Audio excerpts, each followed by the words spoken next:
গর্ভধারণের জার্নিতে সবথেকে সুন্দর মুহূর্ত কোনটি বলেন তো? যখন কোনো মা প্রথমবার গর্ভের সন্তানের নড়াচড়া বুঝতে পারেন। প্রশ্ন হচ্ছে, গর্ভের সন্তানের নড়াচড়া বোঝা যায় কখন থেকে? নড়াচড়া কম করলে ভয়ের কোনো কারণ আছে কি? গর্ভের সন্তানের নড়াচড়া অনুভব করতে কেমন লাগে? একই সাথে কি কি সতর্কতা অবলম্বন করবেন? এই বিষয়টা নিয়ে আজকে বিস্তারিত আলোচনা করব। গর্ভের সন্তানের নড়াচড়া বোঝা যায় কখন থেকে? গর্ভের সন্তান কিন্তু 7 থেকে 8 মাস অর্থাৎ 2 মাসের মাথাতেই নড়াচড়া শুরু করে, কিন্তু আকারে অনেক ছোট হওয়ার কারণে মায়েরা টের পান না। সাধারণত 4 থেকে 5 মাসে মায়েরা প্রথমবারের মতো স্পষ্টভাবে বাচ্চার নড়াচড়া বুঝতে পারেন। যারা নতুন মা হচ্ছেন এরা একটু দেরিতে অর্থাৎ 5 মাসের দিকে গিয়ে বুঝতে পারেন। আর যারা দ্বিতীয় এবং তৃতীয়বারের মতো মা হচ্ছেন, অভিজ্ঞতার কারণে ওনারা একটু আগেই অর্থাৎ 4 মাসের দিকেই নড়াচড়া বুঝতে পারেন। বাচ্চার নড়াচড়া অনুভব করতে কেমন লাগে?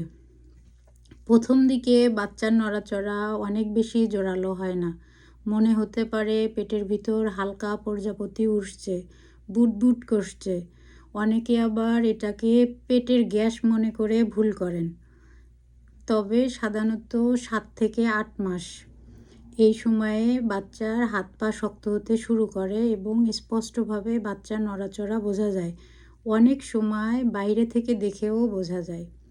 কি কি সতর্কতা অবলম্বন করবেন? সাধারণত 24 থেকে 28 সপ্তাহ এর মধ্যেই বাচ্চার নড়াচড়া স্পষ্ট হওয়া উচিত।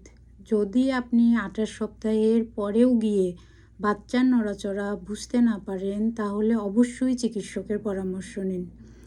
এছাড়াও যদি আপনার কাছে মনে হয় বাচ্চার নড়াচড়া কমে গেছে, কিংবা যে স্বাভাবিক নিয়মে বাচ্চা নড়াচড়া করতো হুট করেই তার কোনো পরিবর্তন হয়েছে, এমন মনে হইলে সাথে সাথে মিষ্টি কিছু খেয়ে নিন।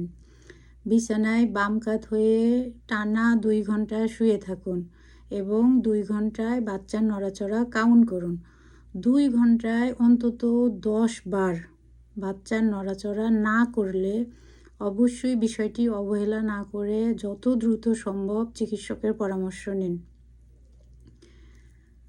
আশা করি এই ভিডিওটি আপনাদের কাজে আসবে। ভিডিওটি যদি আপনাদের কাছে ভালো লাগে তাহলে বেশি বেশি লাইক, কমেন্ট, শেয়ার করে যারা নতুন মা আছে তাদেরকে জানার সুযোগ করে দিন। আর প্রতিটা বাচ্চার গ্রোথ, প্রতিটা মায়ের শারীরিক গঠন আলাদা, তাই বাচ্চার নড়াচড়া একটু 19-20 হতেই পারে। এটা নিয়ে আতঙ্কিত না হয়ে এই সুন্দর মুহূর্তটি উপভোগ করুন। ভালো থাকুন, আমার জন্য দোয়া করবেন। আসসালামু আলাইকুম।